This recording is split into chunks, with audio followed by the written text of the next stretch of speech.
Good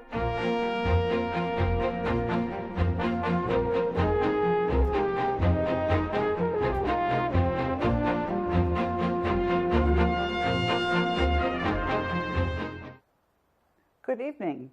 I'm your host, Karen Hudis, in this series on the network of global corporate control. Today's show is live.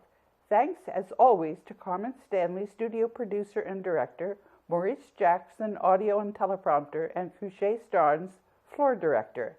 I'm dividing our listeners into two groups, those who've watched us before and the newbies. Today's show is following up on the segment about the U.S. military on February 21, 2017, where we learned that the group of humanity which knows about the cover-up of corruption in our money has reached critical mass. This is the Coalition for the Rule of Law, a power transition model from the U.S. National War College, which is 90 to 95% accurate, has been predicting that this Coalition for the Rule of Law would come into being. The network of global corporate control was described in a 2011 article written by three systems analysts at the Federal Institute of Technology in Zurich, Switzerland, Stefania Vitali et al. The network of global corporate control, 2011, and there's a link in the teleprompter. An analysis of the financial markets reveals that the world's finances are in the hands of just a few mutual funds, banks, and corporations. The 8 largest U.S. financial companies, J.P. Morgan, Wells Fargo, Bank of America, Citigroup, Goldman Sachs, U.S. Bancorp, Bank of New York Mellon, and Morgan Stanley, are 100% controlled by 10 shareholders, and we have 4 companies always present in all decisions: BlackRock, State Street, Vanguard, and Fidelity.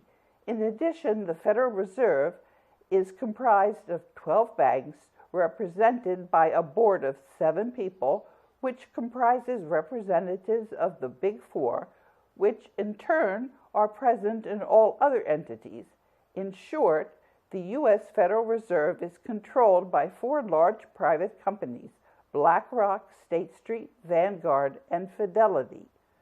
The Coalition for the Rule of Law is more powerful than the banking cartel and has been commenting on my social media and raising questions when I upload the archives on YouTube or elsewhere on the internet when YouTube refuses to upload them. That's why the early segments on gold, the military, and secret societies are on archive.org. Next week's show is going to be about next steps for the Coalition for the Rule of Law. The Coalition for the Rule of Law has been building up for some time, like a snowball rolling downhill. Here is a comment I made a little over 2 years ago in the alternative media and then tweeted. This is mere posturing after the U.S. Congress voted to extend the state of emergency, which it has done ever since 1861, thereby perpetuating the war powers of the U.S. presidency. A growing group of U.S. citizens are aware of this charade played up by the mainstream media that's controlled by the same network of global corporate control that has bought and paid for the U.S. Congress. These same citizens are joining the Coalition for the Rule of Law, consisting of the BRICS, that's Brazil, Russia, India, China, and South Africa, the G77, that's 134 developing countries, and Germany. The U.S. remains without legitimate government in an interregnum until the Constitutional Convention, which is overdue after more than 2/3 of the state legislatures have demanded amendment of the Constitution under Article 5 of the Constitution. Bibi Netanyahu's audience is nothing more than discredited buffoons. Quote, "When we're born, we cried that we are come into this great stage of fools." That is taken from William Shakespeare's King Lear. The DCTV segment on February 14, 2017, discussed how the armed services of the U.S. remains loyal to the U.S. Constitution of 1789 and not to the rogue banking cartel. On March 7th and again on March 15th, I said that General Dunford's, Donald Trump's, and Neil Gorsuch's silence was an admission of guilt. So, how do we know the elites are breaking ranks? The elites see what's going on as well as anybody. Someone close to Queen Elizabeth broke ranks when they released a clip of Queen Elizabeth's Nazi salute during World War II. I showed that clip, and it's up on the archives of the show on July 21st, 2015, with a link in the teleprompter. Then, a night revealed that Queen Elizabeth is not the true monarch. Queen Victoria's father was James de Rothschild, and Victoria was secretly married at 14 to Prince George V of Hanover, and Victoria's eldest son was born when she was 14.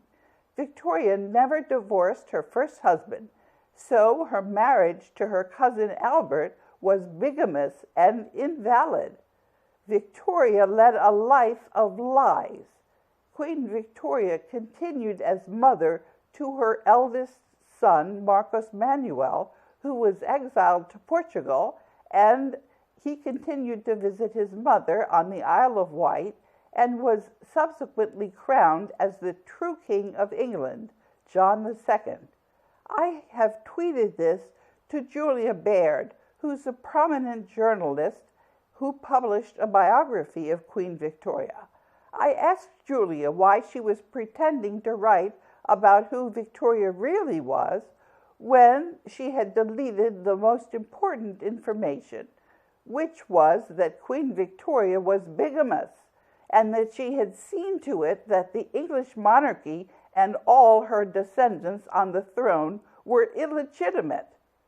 The accurate Brexit vote, counted by British elites, is another sign that the control of the network of global corporate control is disintegrating.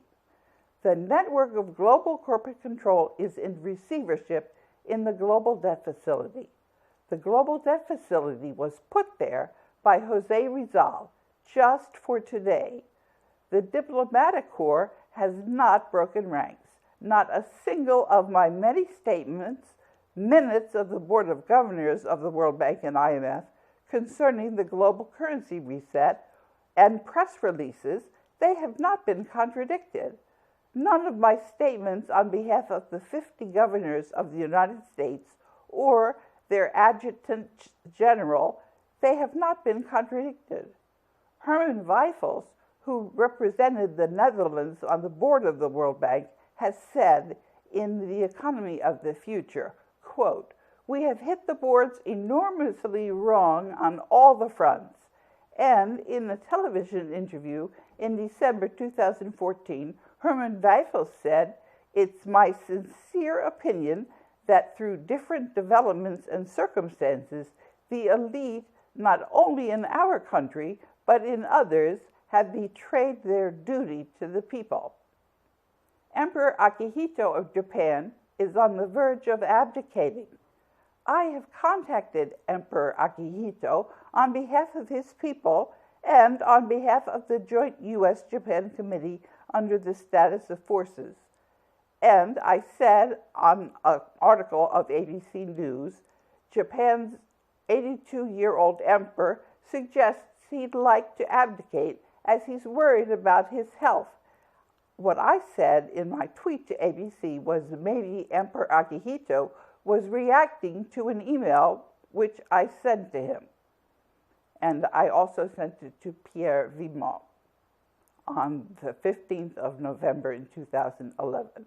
Subject: compliance of the International Bank for Reconstruction and Development. Dear Mr. Vimont, I appreciated your letter of October 10, 2008, which you sent me as the first ambassador to write concerning governance matters at the World Bank.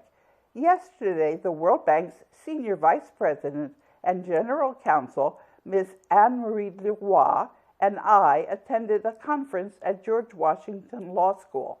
When I reached home, I found the attached motion from the law firm that Ms. Leroy hired on my case.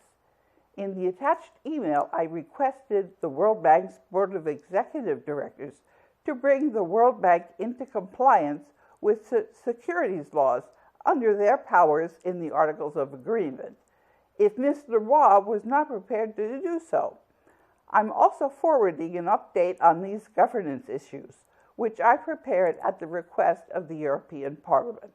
Now, Ms. Leroy has been replaced by Sandy Okoro, who's also breaking all of the ethics in the World Bank, and she's been fired. And none of the Board of Executive Directors or the embassies have contradicted the fact that she's fired. The banking cartel and its agents are going through the motions anyway, although we have their playbook that reveals their maneuvers. Abraham Lincoln's views about Rome, the Pope, the Vatican, the Jesuits, and their influence on American society, this was written about by James Arendt. Abraham Lincoln blamed the cause of the American Civil War on Rome. The following quotes are from the book 50 Years in the Church of Rome by Charles Chiniquy, who was a priest in the Roman Catholic Church for 25 years and later left the Roman Church and became a Presbyterian pastor. He was a close friend of the 16th President of the U.S. Abraham Lincoln had several personal interviews with him. The following are quotes from Abraham Lincoln during one of his talks with Charles Chiniquy.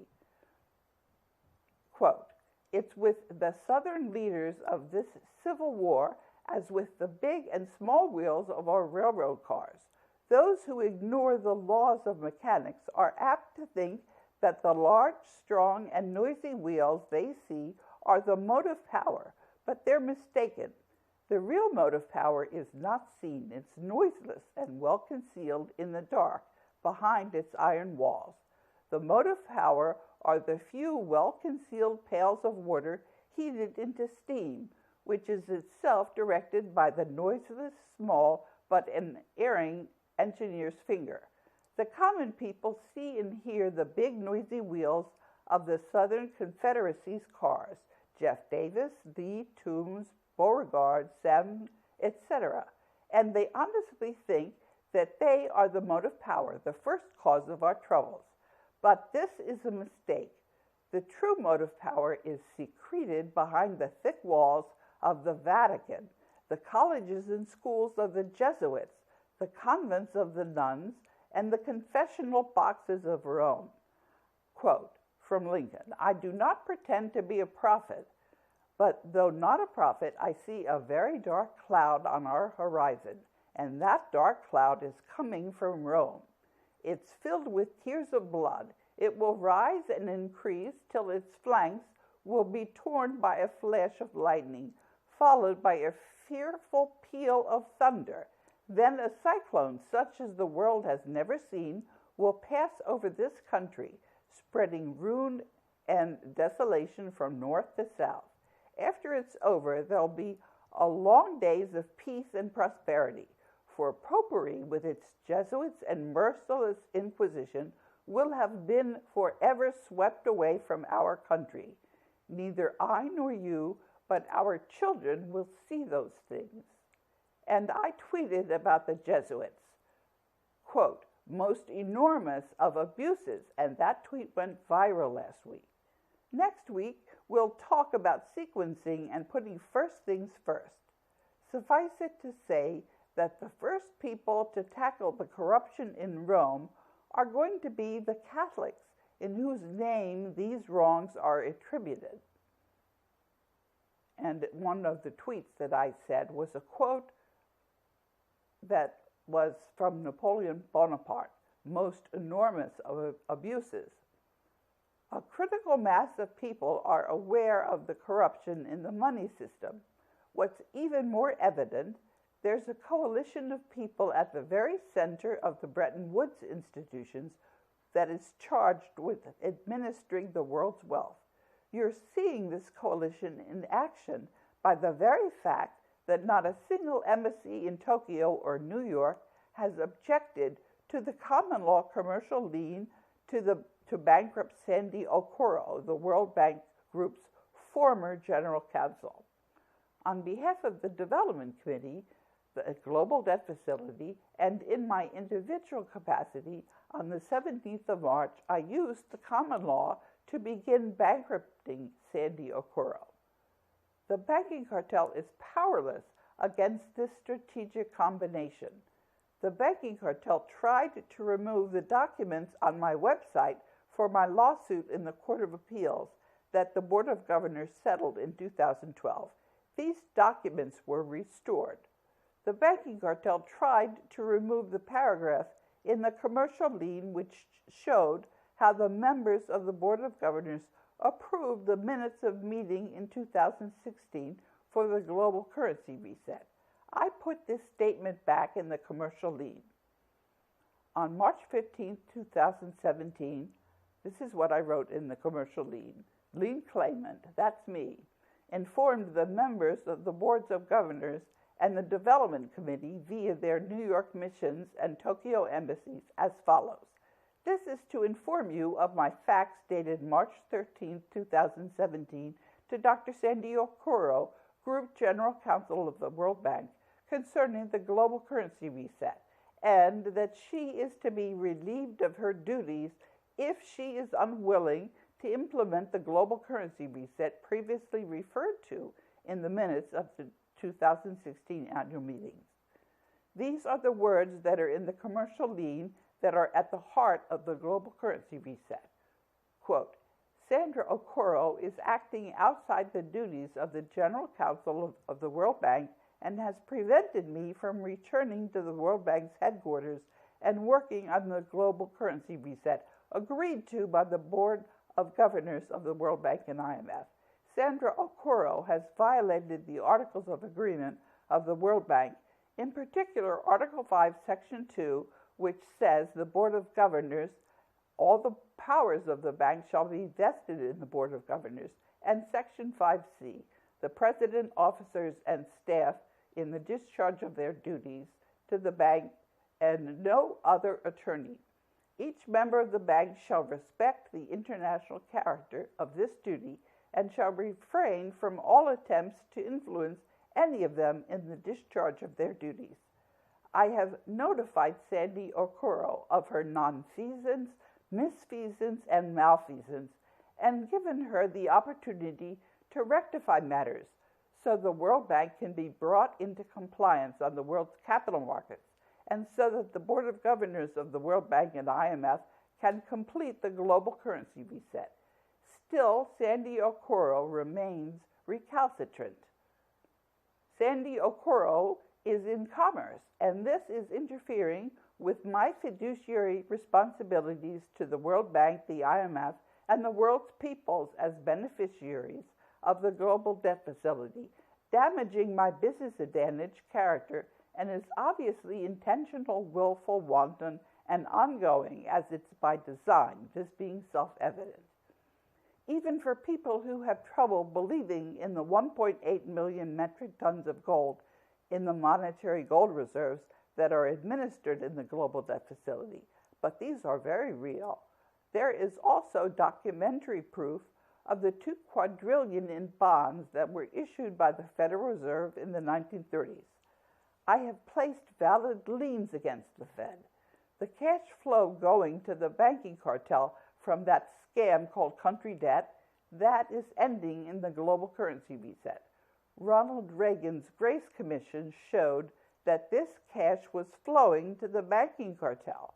The banking cartel tried taking down the links to the Grace Commission study, but they couldn't remove all the links, and they're in the teleprompter.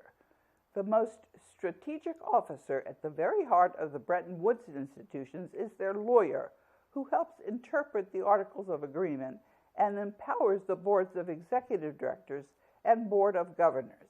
In 2004, to fight corruption and prevent the U.S. from surrendering unilaterally, the National War College of the U.S. gave me a very strategic asset of the U.S. military, its power transition model, showing with 90 to 95% accuracy where coalitions exist. This is an unbeatable combination. I've been stating that the United States Constitution of 1789 is not in effect. The Coalition for the Rule of Law has given us even more proof in the YouTube comment section. YouTube removed the comment, but I managed to find it and tweet it anyway. The comment quotes the Federal Register. The U.S. federal government exists today in name only. Congress expelled James Traficant, who had served for 9 terms representing Ohio. Traficant died in 2014. And he stated in the Congressional Record, and this statement went viral, "I'm working with all of humanity to reveal the corruption."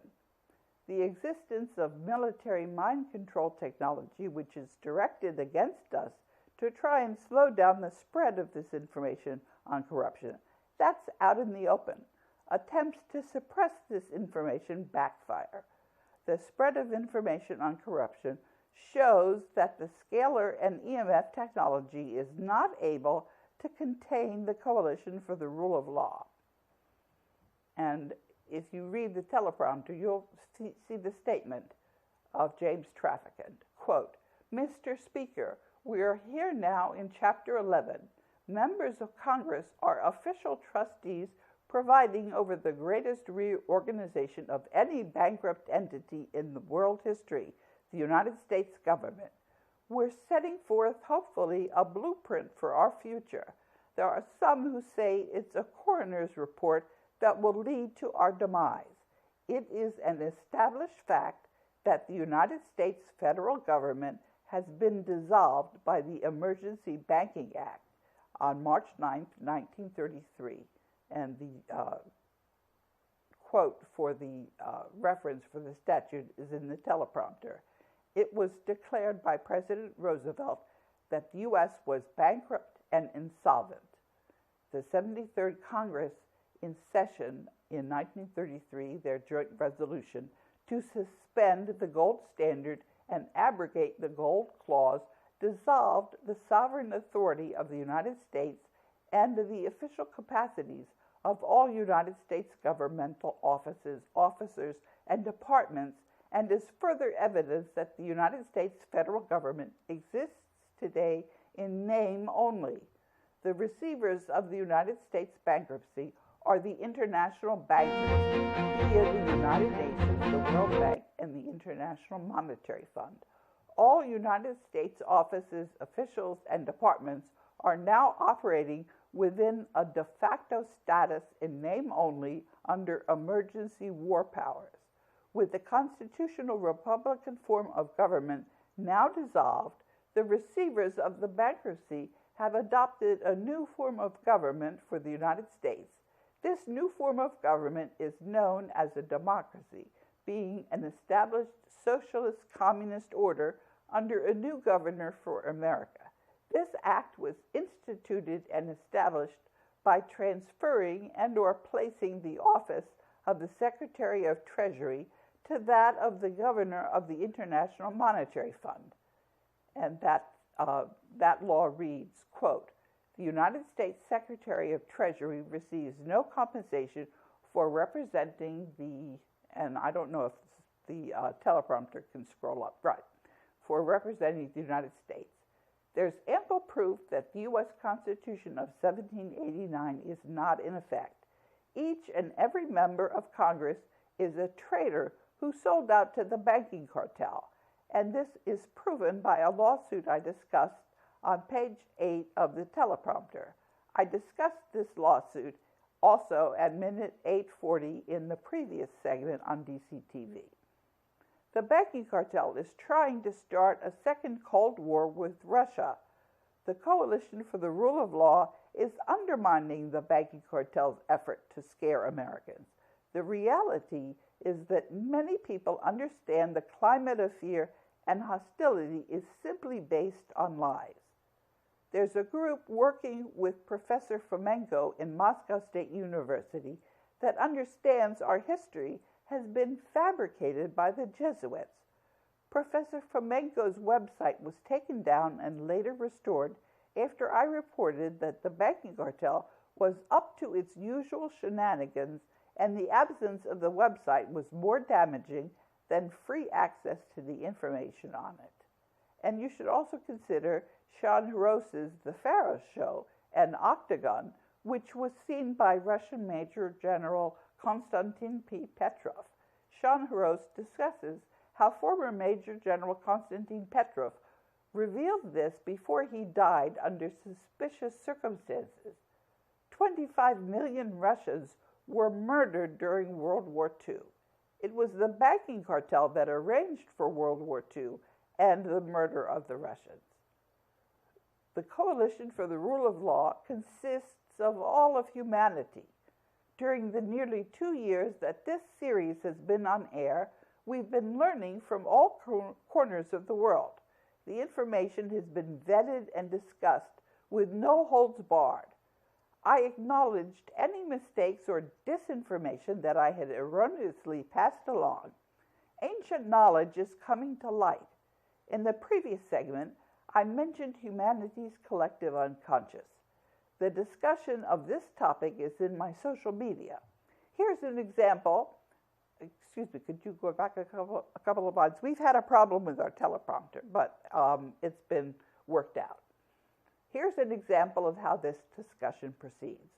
Our discussion of the afterlife and humanity's spirituality is ongoing. Cleaning up corruption in the money system, our health, and radioactive fallout from Fukushima will need to proceed before turning to areas that require rebuilding of institutions in an environment that minimizes the risks of backsliding. With self-knowledge, it will be possible to work ourselves free from interference from scalar and EMF technology. Donald Trump tried to alienate Germany, first during his inaugural address, and then more recently with the state visit of Angela Merkel. We know from the power transition model that the United States must retain its alliance with Germany in order to prevent World War III. U.S. monetary gold reserves are held in the global debt facility.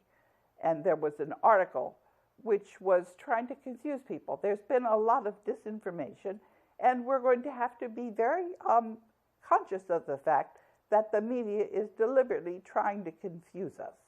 Now, I've been told that it's time to wind down. We've got 2 minutes. So what I wanted to reinforce is that we really do have to work together to sort through this disinformation because, as I said and as Shakespeare said, all the world is a stage, and we need to understand what the actual reality is. And we can figure this out by working together, which is what we're actually doing. And you have to realize that the United States government is not, as we've heard from James Traficant, it's not really there. We have to reconstitute it.